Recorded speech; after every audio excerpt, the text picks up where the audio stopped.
Generally speaking, Airbnb is not allowed, but what is allowed on Airbnb? For instance, maybe they will allow you to rent it 3 times a year for a minimum of 31 days. Maybe it's 5 times a year for a minimum of 60 days. Target those demographics. So I don't think your statement is 100% true. Yeah, you're right. Rentals are restrictive, but they are allowed. It is like 1 time a year for a minimum of 30 days, minimum of a month, but only 1 time a year. So it could be 1 month, it could be 12 months. Listen, if you want to be a professional, dive deep. Take a deep dive and fully understand this thing better than even the local market agents know. Take a deep dive, and there's always an angle. I helped my sister, Elizabeth, do Airbnb in Florida, in West Palm Beach. They have extremely strict rules and guidelines. But guess what? We mastered it, and she's crushing it when her neighbors can't figure it out. Good for her. Yeah, when you said like Airbnb, like automatically to me was like weekly, but no, it can be monthly. It could be whatever you want it to be. Airbnb is more geared towards short term, but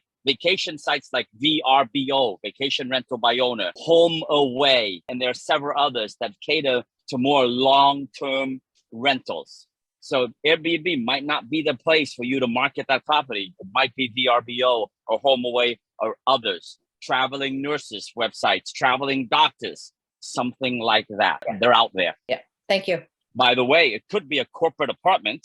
So one way around it, one of my Airbnb agents who are also with eXp, he gets around that because he signs a lease with the corporation. Let's call it Coca-Cola or Apple or Google. And he signs a long-term lease. And Apple and Google uses that as their corporate apartment for their executives to come into town for training.